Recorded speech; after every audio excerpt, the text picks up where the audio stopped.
സഭാപ്രസംഗകൻ അധ്യായം 7. മേൽത്തരം പരിമള തൈലത്തേക്കാൾ സൽപ്പേരും ജന്മദിനത്തേക്കാൾ മരണദിനവും ഉത്തമമാണ്.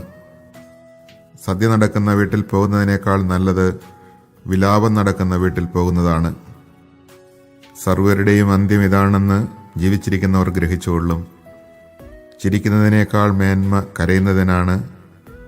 അത് മുഖം മ്ലാനമാക്കുമെങ്കിലും ഹൃദയത്തിന് ആശ്വാസം നൽകും. ജ്ഞാനിയുടെ ഹൃദയം കണ്ണീരിൻ്റെ ഭവനത്തിലാണ്, മൂഢൻ്റെ ഹൃദയം ആഹ്ലാദത്തിൻ്റെ ഭവനത്തിലും. ഭോഷൻ്റെ ഗാനം കേൾക്കുന്നതിനേക്കാൾ ജ്ഞാനിയുടെ ശാസനകൾ കേൾക്കുന്നതാണ് നല്ലത്. കലത്തിനടിയിൽ ചുള്ളിവിറക് കിരികിര കത്തുന്നത് പോലെയാണ് ഭോഷൻ്റെ ചിരി. ഇതും മിഥ്യ തന്നെ. മർദ്ദനം ജ്ഞാനിയെ ഭോഷനാക്കും നിശ്ചയം. കൈക്കൂലി മനസ്സിനെ ദുഷിപ്പിക്കുന്നു. ഏതിൻ്റെയും അന്തമാണ് ആരംഭത്തേക്കാൾ മെച്ചം. അഹങ്കാരിയേക്കാൾ ക്ഷമാശീലൻ ഉത്തമനാണ്. ക്ഷിപ്രകോപമരുത്. കോപം ഭോഷന്റെ മടിയിൽ വിശ്രമിക്കുന്നു. കഴിഞ്ഞ കാലം ഇന്നത്തേക്കാൾ മെച്ചമായത് എങ്ങനെയെന്ന് ചോദിക്കരുത്. ജ്ഞാനത്തിൽ നിന്ന് വരുന്നതല്ല ഈ ചോദ്യം. ജ്ഞാനം പിതൃസ്വത്ത് പോലെ ശ്രേഷ്ഠമാണ്. ജീവിക്കുന്നവർക്ക് അത് ഉപകരിക്കും. ധനം പരിരക്ഷ നൽകുന്നത് പോലെ ജ്ഞാനവും പരിരക്ഷ നൽകുന്നു. ജ്ഞാനിയുടെ ജീവൻ രക്ഷിക്കും എന്നതിലാണ് ജ്ഞാനത്തിൻ്റെ വൈശിഷ്ട്യം. ദൈവത്തിൻ്റെ പ്രവൃത്തികളെക്കുറിച്ച് ചിന്തിക്കൂ. അവിടുന്ന് വളഞ്ഞതായി നിർമ്മിച്ചത് നേരെയാക്കാൻ ആർക്ക് സാധിക്കും? സുഭിക്ഷതയിൽ സന്തോഷിക്കുക, വിപത്തിൽ പര്യാലോചിക്കുക. രണ്ടും ഒരുക്കിയത് ദൈവമാണ്. എന്താണ് വരാൻ പോകുന്നതെന്ന് മനുഷ്യൻ അറിയാതിരിക്കാനാണ് ഇങ്ങനെ ചെയ്തത്. എൻ്റെ വ്യർത്ഥ ജീവിതത്തിൽ ഞാൻ സകലതും കണ്ടു. നീതിയിൽ നശിക്കുന്ന നീതിമാനുണ്ട്. തിന്മ ചെയ്തിട്ടും ദീർഘായുസ് ലഭിക്കുന്ന ദുഷ്ടന്മാരുണ്ട്. അമിത നീതിയോ അമിത ജ്ഞാനമോ അരുത്. നീ എന്തിന് നിന്നെ തന്നെ നശിപ്പിക്കുന്നു? പരമദുഷ്ടനോ മൂഢനോ ആകരുത്. കാലമെത്താതെ നീ മരിക്കുന്നതെന്തിന്? ഒന്നിൽ പിടിമുറുക്കുമ്പോൾ മറ്റേതിൽ നിന്ന് പിടിവിടാതെ സൂക്ഷിക്കണം. ദൈവത്തെ ഭയപ്പെടുന്നവന് രണ്ടിലും വിജയം കിട്ടും. നഗരത്തിലെ 10 ഭരണാധിപന്മാരെക്കാൾ ശക്തി ജ്ഞാനം ജ്ഞാനിക്ക് പകർന്നു കൊടുക്കുന്നു. ഒരിക്കലും പാപം ചെയ്യാതെ നന്മ മാത്രം ചെയ്യുന്ന ഒരു നീതിമാനും ഭൂമുഖത്തില്ല. മനുഷ്യർ പറയുന്നതിനെല്ലാം ചെവി കൊടുക്കരുത്. ചെവി കൊടുത്താൽ നിന്റെ ദാസൻ നിന്നെ ശപിക്കുന്നത് കേട്ടെന്ന് വരും. നീ തന്നെ പലപ്പോഴും അന്യരെ ശപിച്ചിട്ടുള്ളത് നിനക്ക് നന്നായി അറിയാം. ജ്ഞാനം കൊണ്ട് ഞാൻ ഇവയെല്ലാം പരിശോധിച്ചിരിക്കുന്നു. ഞാൻ പറഞ്ഞു, ഞാൻ ജ്ഞാനിയായിരിക്കും. എന്നാൽ അത് എത്ര വിദൂരമായ ലക്ഷ്യമായിരുന്നു. യാഥാർത്ഥ്യം എത്ര വിദൂരത്താണ്. ആഴത്തിൽ, അളക്കാൻ കഴിയാത്ത ആഴത്തിൽ ആർക്ക് അത് കണ്ടുപിടിക്കാൻ കഴിയും? ജ്ഞാനവും കാര്യങ്ങളുടെ പൊരുളും വിവേചനബുദ്ധിയോടെ അന്വേഷിച്ചറിയാനും ഭോഷത്വത്തിൻ്റെ ദുഷ്ടതയും ഭ്രാന്താകുന്ന മൗഢ്യവും ഗ്രഹിക്കാനും ഞാൻ പരിശ്രമിച്ചു. മരണത്തേക്കാൾ കയ്പുള്ളവളാണ് നാരി എന്ന് ഞാൻ മനസ്സിലാക്കി. കാരണം അവളുടെ ഹൃദയം കെണിയും വലയുമാണ്, കൈകൾ ചങ്ങലയും. ദൈവപ്രസാദമുള്ളവർ അവളിൽ നിന്ന് രക്ഷ നേടും. എന്നാൽ പാപി അവളുടെ പിടിയിൽപ്പെടും.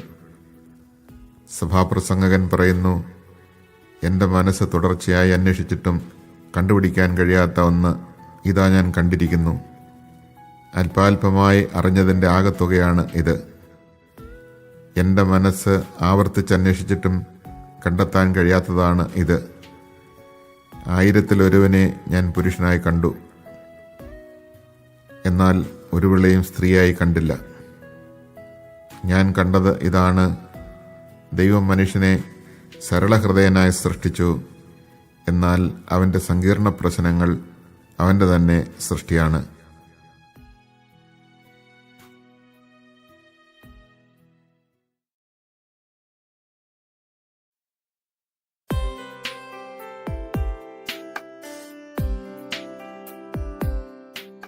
സഭാപ്രസംഗകൻ അധ്യായം 8.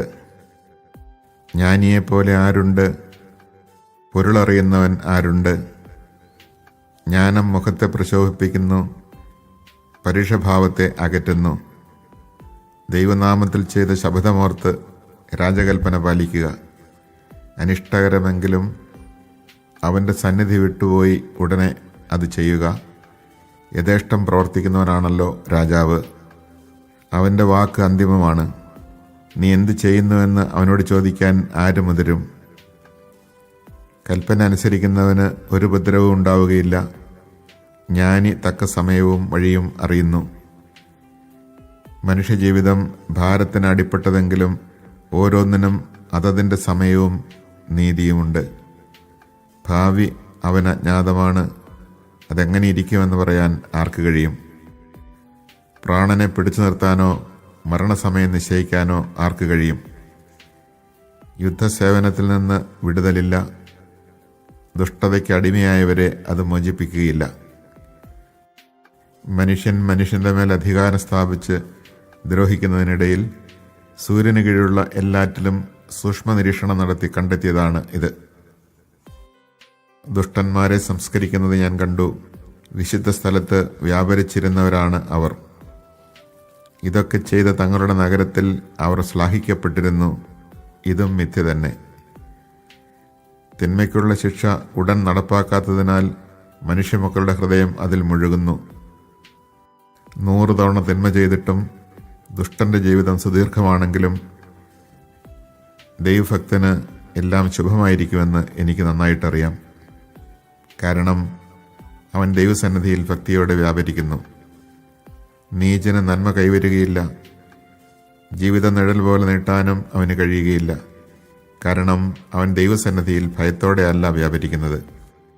നീതിമാന്മാർക്ക് നീചന്മാരുടെ പ്രവൃത്തികൾക്ക് യോജിച്ച അനുഭവവും നീചന്മാർക്ക് നീതിമാന്മാരുടെ പ്രവൃത്തികൾക്ക് യോജിച്ച അനുഭവം ഉണ്ടാകുന്നു എന്നത് ഭൂമിയിലുള്ള ഒരു മിഥ്യയാണ്. ഇതും മിഥ്യയാണെന്ന് ഞാൻ പറഞ്ഞു. ഇവിടെ ഞാൻ നിർദ്ദേശിക്കുന്നത് സന്തോഷിക്കുക എന്നാണ്.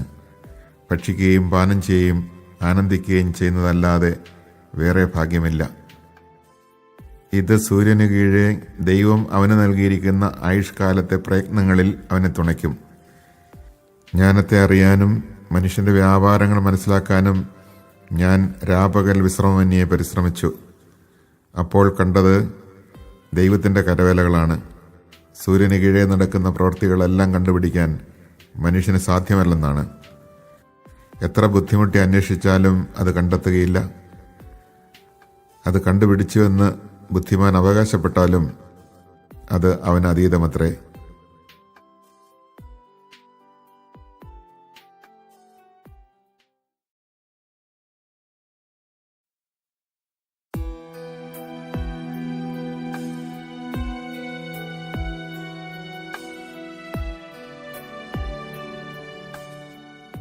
സഭാപ്രസംഗകൻ അധ്യായം 9. നീതിമാനെയും ജ്ഞാനിയെയും അവരുടെ പ്രവൃത്തികളെയും ദൈവം നിയന്ത്രിക്കുന്നുവെന്ന് ഞാൻ ആഴത്തിൽ ചിന്തിച്ചറിഞ്ഞു. അത് സ്നേഹപൂർവമോ ദ്വേഷപൂർവമോ എന്ന് മനുഷ്യൻ അറിയുന്നില്ല. അവൻ്റെ മുൻപിലുള്ളതെല്ലാം മിഥ്യയാണ്. എന്തെന്നാൽ നീതിമാനും നീചനും സന്മാർഗിക്കും ദുർമാർഗിക്കും ശുദ്ധനും അശുദ്ധനും ബലിയർപ്പിക്കുന്നവനും അർപ്പിക്കാത്തവനും നല്ലവനും ദുഷ്ടനും ശപഥം ചെയ്യുന്നവനും ചെയ്യാത്തവനും ഗതി ഒന്നു തന്നെ. എല്ലാവർക്കും ഒരേ ഗതി വന്നു ചേരുന്നത് സൂര്യന് കീഴെ എല്ലാ പ്രവൃത്തികളിലും അടങ്ങിയിരിക്കുന്ന തിന്മയാണ്. മനുഷ്യഹൃദയം തിന്മ കൊണ്ട് നിറഞ്ഞിരിക്കുന്നു. ജീവിതകാലം മുഴുവൻ അവർ ഭ്രാന്ത് കൊണ്ട് നിറഞ്ഞിരിക്കുന്നു. അതിനുശേഷം അവർ മൃതലോകത്തിൽ എത്തുന്നു. എന്നാൽ ജീവിക്കുന്നവരോടൊപ്പം എണ്ണപ്പെടുന്നവന് എന്നിട്ടും പ്രത്യാശയുണ്ട്. ജീവനുള്ള നായ് ചത്ത സിംഹത്തേക്കാൾ ഭേദമാണല്ലോ. കാരണം ജീവിക്കുന്നവർക്കറിയാം തങ്ങൾ മരിക്കുമെന്ന്. മരിച്ചവരാകട്ടെ ഒന്നും അറിയുന്നില്ല. അവർക്കൊരു പ്രതിഫലവും ഇനിയില്ല. അവരെക്കുറിച്ചുള്ള സ്മരണ അസ്തമിച്ചിരിക്കുന്നു. അവരുടെ സ്നേഹവും ദ്വേഷവും അസൂയയും നശിച്ചു കഴിഞ്ഞു. സൂര്യന് കീഴെ ഒന്നിലും അവർക്ക് ഇനിമേൽ ഓഹരിയില്ല. പോയി സന്തോഷത്തോടുകൂടെ അപ്പം ഭക്ഷിക്കുക. ആഹ്ലാദഭരിതനായി വീഞ്ഞു കുടിക്കുക. കാരണം നീ ചെയ്യുന്നത് ദൈവം അംഗീകരിച്ചു കഴിഞ്ഞതാണ്. നിന്റെ വസ്ത്രം എപ്പോഴും ശുഭ്രമായിരിക്കട്ടെ. നീ തലയിൽ എണ്ണ പുരട്ടാതിരിക്കരുത്. സൂര്യന് കീഴെ ദൈവം നിനക്ക് നൽകിയിരിക്കുന്ന വ്യർത്ഥമായ ജീവിതം നീ സ്നേഹിക്കുന്ന ഭാര്യയോടൊത്ത് ആസ്വദിക്കുക. കാരണം അത് നിന്റെ ജീവിതത്തിൻ്റെയും സൂര്യന് കീഴെ നീ ചെയ്യുന്ന പ്രയത്നത്തിൻ്റെയും ഓഹരിയാണ്. ചെയ്യാനുള്ളത് സർവശക്തിയോടും കൂടെ ചെയ്യുക. എന്തെന്നാൽ നീ ചെന്നു ചേരേണ്ട പാതാളത്തിൽ ജോലിക്കോ ചിന്തയ്ക്കോ വിജ്ഞാനത്തിനോ അറിവിനോ സ്ഥാനമില്ല.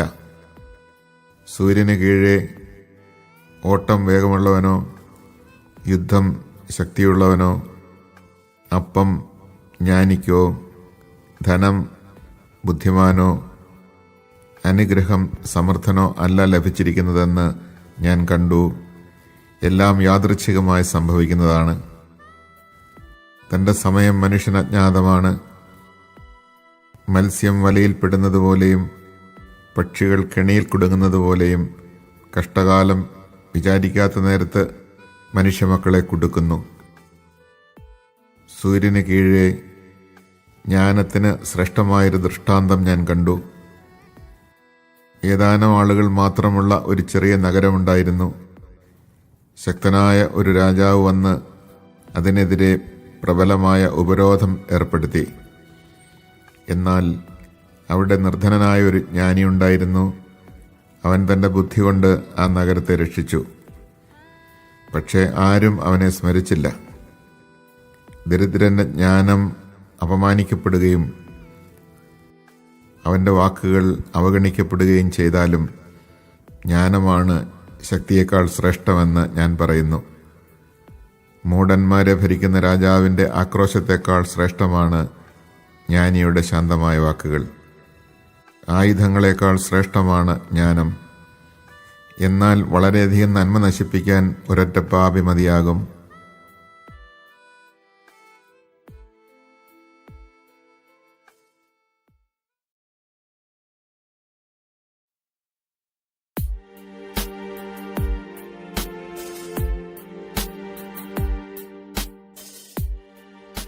സഭാപ്രസംഗകൻ അധ്യായം 10. ചത്ത ഈച്ച പരിമളദ്രവ്യത്തിൽ ദുർഗന്ധം കലർത്തുന്നു. അതുപോലെ ജ്ഞാനവും പ്രശസ്തിയും കെടുത്താൻ അല്പം മൗഢ്യം മതി. ജ്ഞാനിയുടെ ഹൃദയം വലത്തോട്ടും വിഡ്ഢിയുടെ ഹൃദയം ഇടത്തോട്ടും ചായ്വ് കാണിക്കുന്നു. മൂഢൻ വഴിയെ നടന്നാൽ മതി. അല്പബുദ്ധിയായ അവൻ താൻ ഭോഷനാണെന്ന് വെളിപ്പെടുത്തും. രാജാവ് കോപിച്ചാൽ സ്ഥലം വിടാതെ അവിടെ തന്നെ നിൽക്കണം. വിധേയത്വം വലിയ തെറ്റുകൾക്ക് പരിഹാരമായി ഭവിക്കും. സൂര്യന് കീഴെ ഞാനൊരു തിന്മ കണ്ടു. രാജാക്കന്മാർക്ക് പറ്റുന്ന ഒരു തെറ്റ്. ഭോഷൻ ഉന്നത സ്ഥാനത്തെത്തുന്നു. സമ്പന്നർ താണതലങ്ങളിലിരിക്കുന്നു. അടിമകൾ കുതിരപ്പുറത്തും പ്രഭുക്കൾ അടിമകളെപ്പോലെ കാൽനടയായും സഞ്ചരിക്കുന്നത് ഞാൻ കണ്ടു. കുഴി കുഴിക്കുന്നവൻ അതിൽ വീഴും. ചുമരു പൊളിക്കുന്നവന് സർപ്പദംശനമേൽക്കും. കല്ലുവെട്ടുന്നവന് അതുകൊണ്ട് തന്നെ മുറിവേൽക്കും. വിറക് കീറുന്നവന് അതിൽ നിന്ന് അപകടം ഭവിക്കും. മുന തേഞ്ഞ ഇരുമ്പ് കൂർപ്പിക്കാതിരുന്നാൽ അധികം ശക്തി പ്രയോഗിക്കേണ്ടി വരും. എന്നാൽ ജ്ഞാനം വിജയം നേടുന്നു. മരിക്കുന്നതിന് മുൻപ് സർപ്പം ദംശിച്ചാൽ പാമ്പാട്ടിയെക്കൊണ്ട് പ്രയോജനമില്ല. ജ്ഞാനിയുടെ വചനം പ്രസാദകരമാണ്. ഭോഷന്റെ അധരം അവനെ തന്നെ ഗ്രസിക്കുന്നു. അവൻ്റെ മൊഴികളുടെ ആരംഭം വിഡ്ഢിത്തമാണ്.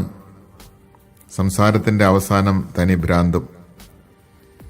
തനിക്ക് ശേഷം എന്ത് സംഭവിക്കുമെന്ന് പറയാൻ ആർക്കും സാധിക്കുകയില്ല. വരാനിരിക്കുന്നത് ആരും അറിയുന്നില്ല. എങ്കിലും ഭോഷൻ അതിഭാഷണം ചെയ്യുന്നു. നഗരത്തിലേക്കുള്ള വഴി അറിയാതെ കഷ്ടപ്പെട്ട് ഭോഷൻ തളരുന്നു. ശിശു ഭരണം നടത്തുകയും രാജകുമാരന്മാർ ഉഷസ്സിൽ വിരുന്നുണ്ണുകയും ചെയ്യുന്ന രാജ്യമേ, നിനക്ക് ഹാ കഷ്ടം.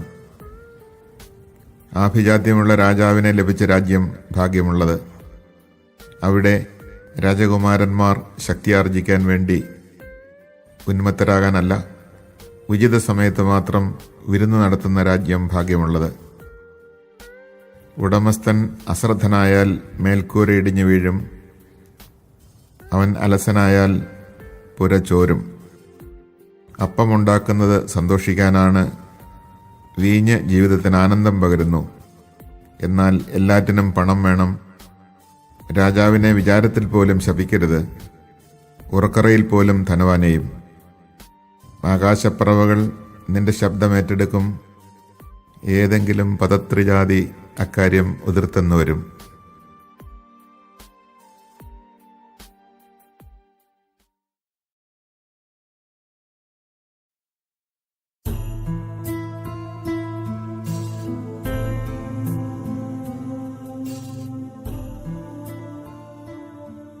സഭാപ്രസംഗകൻ അധ്യായം 11. അപ്പം നീ വെള്ളത്തിലേക്ക് എറിയുക, പല നാളുകൾക്ക് ശേഷം അത് നീ കണ്ടെത്തും. 7 8 കാര്യങ്ങളിൽ ധനം മുടക്കുക, ഭൂമിയിൽ എന്ത് തിന്മയാണ് സംഭവിക്കുക എന്ന് നീ അറിയുന്നില്ലല്ലോ. മേഘങ്ങൾ വെള്ളം നിറയുമ്പോൾ അത് നിശേഷം ഭൂമിയിലേക്ക് ചൊരിയുന്നു. തെക്കോട്ടോ വടക്കോട്ടോ വീഴുന്ന വൃക്ഷം വീണെടുത്ത് തന്നെ കിടക്കും. കാറ്റ് നോക്കിയിരിക്കുന്നവൻ വിതയ്ക്കുകയോ മേഘങ്ങളെ നോക്കിയിരിക്കുന്നവൻ കൊയ്യുകയോ ഇല്ല. ഗർഭിണിയുടെ ഉദരത്തിൽ ചൈതന്യം പ്രവേശിക്കുന്നത് എങ്ങനെയെന്ന് അറിയാത്തതുപോലെ സർവത്തിൻ്റെയും സൃഷ്ടാവായ ദൈവത്തിൻ്റെ പ്രവൃത്തികളും നീ അറിയുന്നില്ല. രാവിലെ വിത്ത് വിതയ്ക്കുക, വൈകുന്നേരവും കൈ പിൻവലിക്കരുത്. കാരണം ഏതാണ് സഫലമാവുക, ഇതോ അതോ അഥവാ രണ്ടുമോ എന്ന് നീ അറിയുന്നില്ലല്ലോ. വെളിച്ചം സുഗതമാണ്, സൂര്യനെ നോക്കുന്നത് കണ്ണിന് നല്ലതാണ്. ദീർഘകാലം ജീവിച്ചിരിക്കുന്നവൻ അക്കാലമെല്ലാം ആനന്ദിക്കട്ടെ. എന്നാൽ അന്ധകാരത്തിൻ്റെ ദിനങ്ങൾ നിരവധിയായിരിക്കുമെന്ന് ഓർക്കുകയും ചെയ്യട്ടെ. വരുന്നതെല്ലാം മിഥ്യയാണ്. യുവാവേ, യുവത്വത്തിൽ നീ സന്തോഷിക്കുക, യൗവനത്തിൻ്റെ നാളുകളിൽ നിന്റെ ഹൃദയം നിന്നെ ആനന്ദിപ്പിക്കട്ടെ. ഹൃദയത്തിൻ്റെ പ്രേരണകളെയും കണ്ണിൻ്റെ അഭിലാഷങ്ങളെയും പിൻചെല്ലുക. എന്നാൽ ഓർമ്മിച്ചുകൊള്ളുക, ഇവയ്ക്കെല്ലാം ദൈവം നിന്നെ ന്യായവിധിക്കായി വിളിക്കും.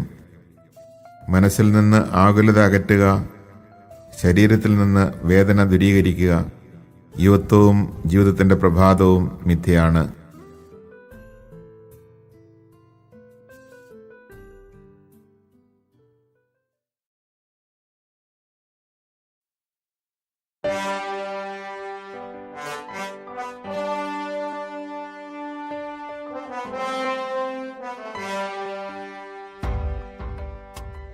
സഭാപ്രസംഗകൻ അധ്യായം 12. ഒന്നിലും സന്തോഷം തോന്നുന്നില്ല എന്ന് നീ പറയുന്ന ദുർദിനങ്ങളും വർഷങ്ങളും ആഗമിക്കും മുമ്പ് യൗവനകാലത്ത് സൃഷ്ടാവിനെ സ്മരിക്കുക.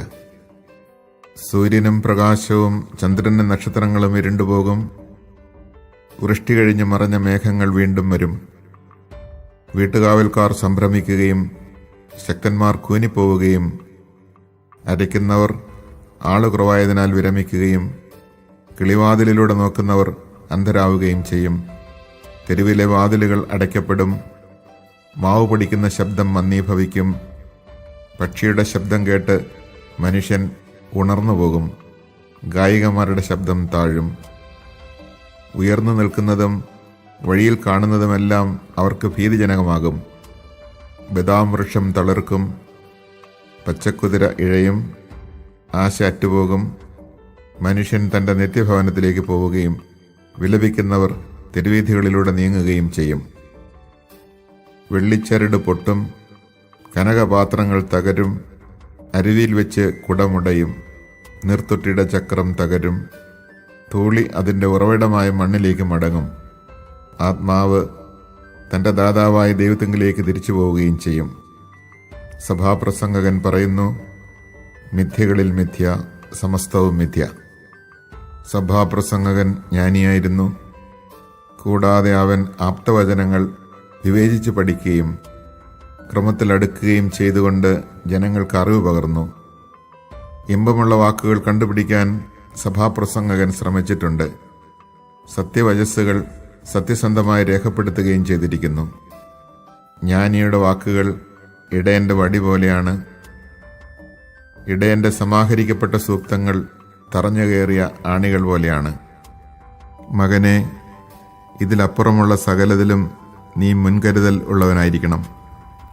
നിരവധി ഗ്രന്ഥങ്ങൾ നിർമ്മിക്കുക എന്ന് വച്ചാൽ അതിന് അവസാനമുണ്ടാവുകയില്ല.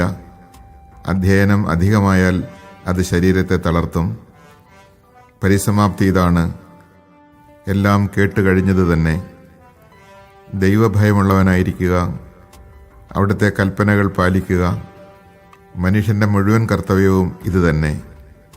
നല്ലതോ ചീത്തയോ ആയ ഏത് നിഗൂഢ പ്രവൃത്തിയും ദൈവം നീതിപീഠത്തിനു മുൻപിൽ കൊണ്ടുവരും.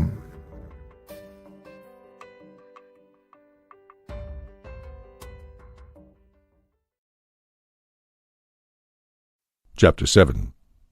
A good name is better than good ointment, and the day of death than the day of birth.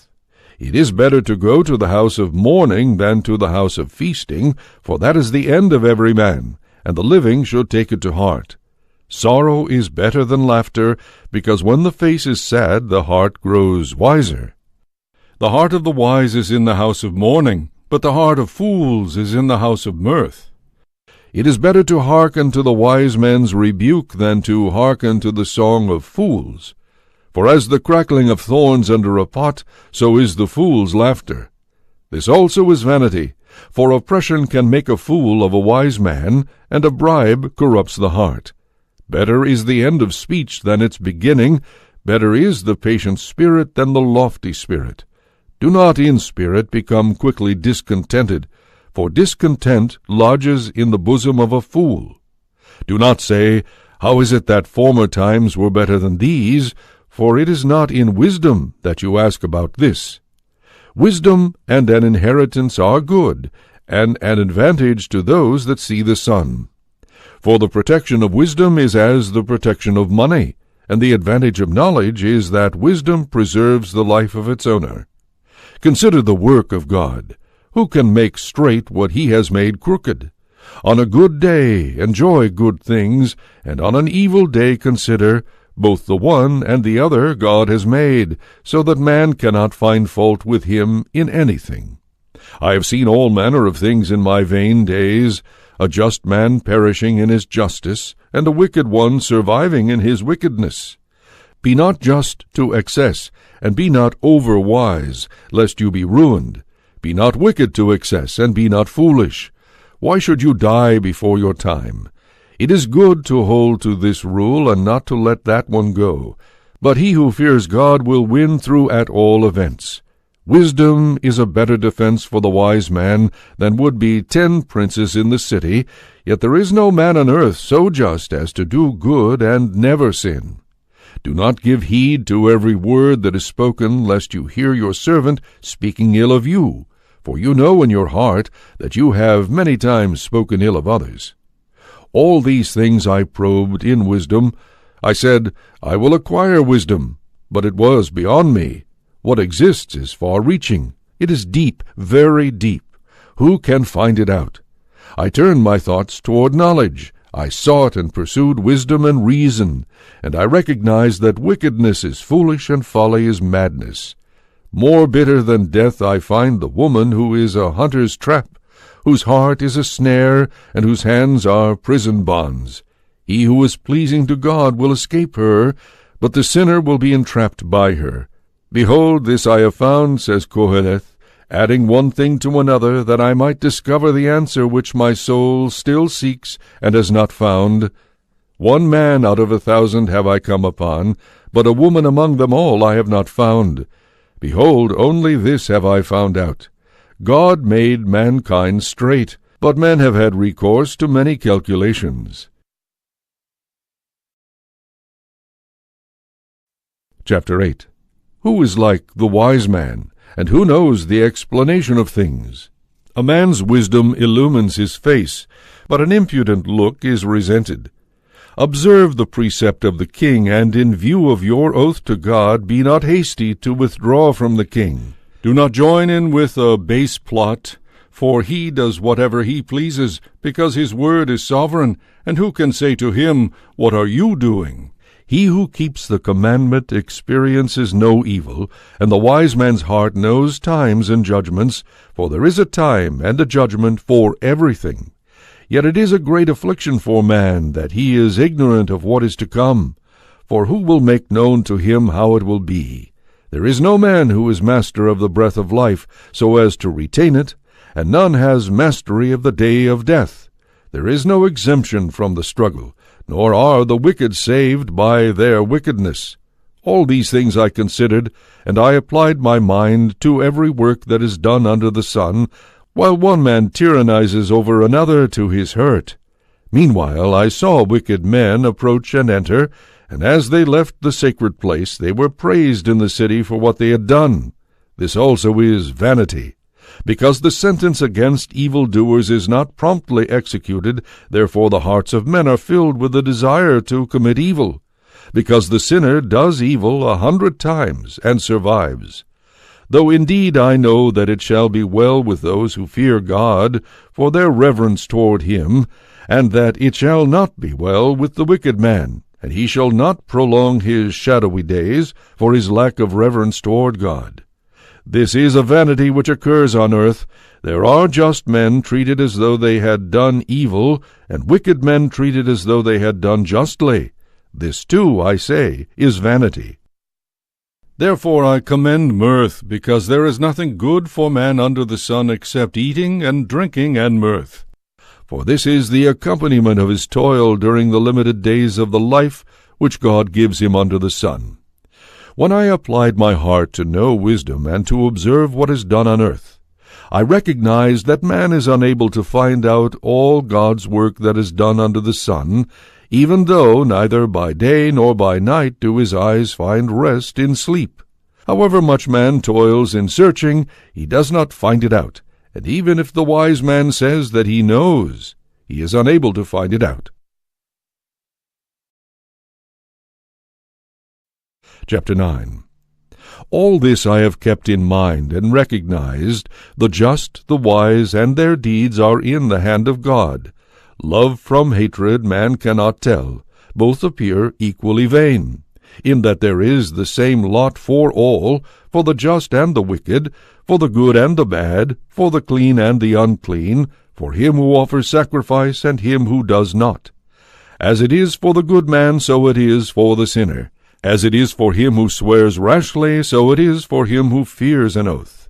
Among all the things that happen under the sun, this is the worst, that things turn out the same for all. Hence the minds of men are filled with evil, and madness is in their hearts during life, and afterward they go to the dead. Indeed, for any among the living there is hope. A live dog is better off than a dead lion. For the living know that they are to die, but the dead no longer know anything. There is no further recompense for them, because all memory of them is lost. For them, love and hatred and rivalry have long since perished.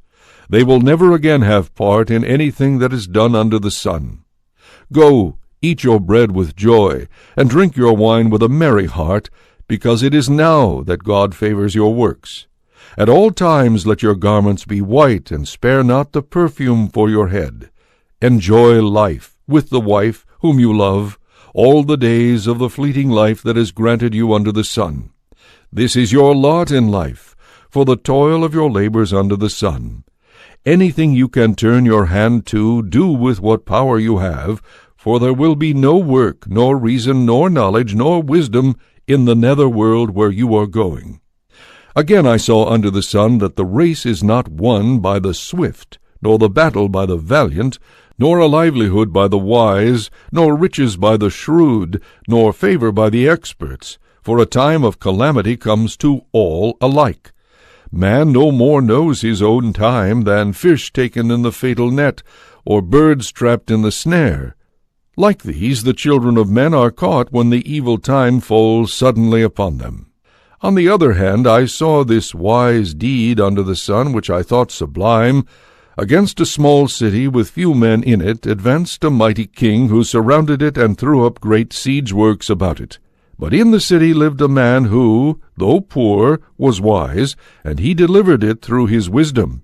Yet no one remembered this poor man. Though I had said, Wisdom is better than force, yet the wisdom of the poor man is despised, and his words go unheeded. The quiet words of the wise are better heeded than the shout of a ruler of fools. A fly that dies can spoil the perfumer's ointment, and a single slip can ruin much that is good. Chapter 10. More weighty than wisdom or wealth is a little folly. The wise man's understanding turns him to his right, the fool's understanding turns him to his left. When the fool walks through the street, in his lack of understanding he calls everything foolish. Should the anger of the ruler burst upon you, forsake not your place, for mildness abates great offenses. I have seen under the sun another evil, like a mistake that proceeds from the ruler, a fool put in lofty position while the rich sit in lowly places. I have seen slaves on horseback, while princes walked on the ground like slaves. He who digs a pit may fall into it, and he who breaks through a wall may be bitten by a serpent. He who moves stones may be hurt by them, and he who chops wood is in danger from it. If the iron becomes dull, though at first he made easy progress, he must increase his efforts. But the craftsman has the advantage of his skill. If the serpent bites because it has not been charmed, then there is no advantage for the charmer. Words from the wise man's mouth win favor, but the fool's lips consume him.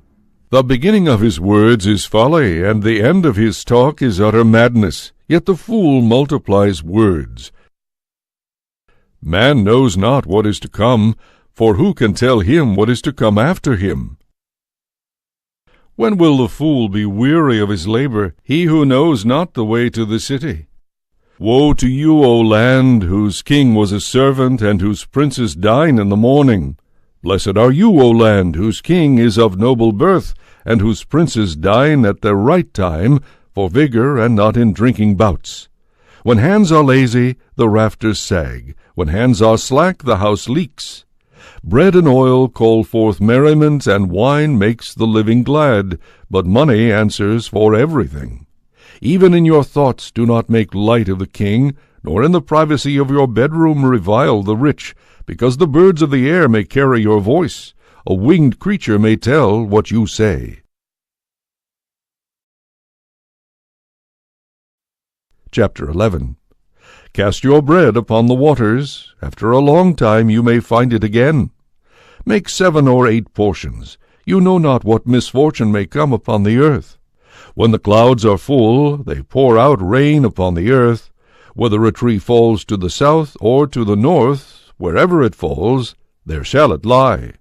One who pays heed to the wind will not sow, and one who watches the clouds will never reap. Just as you know not how the breath of life fashions the human frame in the mother's womb, so you know not the work of God which he is accomplishing in the universe. In the morning sow your seed, and at evening let not your hand be idle. For you know not which of the two will be successful, or whether both alike will turn out well. Light is sweet, and it is pleasant for the eyes to see the sun. However many years a man may live, let him, as he enjoys them all, remember that the days of darkness will be many. All that is to come is vanity. Rejoice, O young man, while you are young, and let your heart be glad in the days of your youth. Follow the ways of your heart, the vision of your eyes. Yet understand that, as regards all this, God will bring you to judgment. Ward off grief from your heart, and put away trouble from your presence, though the dawn of youth is fleeting. Chapter 12. Remember your Creator in the days of your youth, before the evil days come, and the years approach of which you will say, I have no pleasure in them. Before the sun is darkened, and the light, and the moon, and the stars, while the clouds return after the rain, when the guardians of the house tremble, and the strong men are bent, and the grinders are idle because they are few, and they who look through the windows grow blind, when the doors to the street are shut, and the sound of the mill is low, when one waits for the chirp of a bird, but all the daughters of song are suppressed, and one fears heights and perils in the street, when the almond tree blooms and the locust grows sluggish, and the caperberry is without effect, because man goes to his lasting home, and mourners go about the streets, before the silver cord is snapped, and the golden bowl is broken, and the pitcher is shattered at the spring, and the broken pulley falls into the well, and the dust returns to the earth as it once was, and the life-breath returns to God who gave it. Vanity of vanities, says Koheleth, all things are vanity. Besides being wise, Koheleth taught the people knowledge, and weighed, scrutinized, and arranged many proverbs. Koheleth sought to find pleasing sayings, and to write down true sayings with precision. The sayings of the wise are like goads, like fixed spikes are the topics given by one collector. As to more than these, my son, beware. Of the making of many books there is no end, and in much study there is weariness for the flesh. The last word, when all is heard, fear God, and keep his commandments, for this is man's all. Because God will bring to judgment every work, with all its hidden qualities, whether good or bad.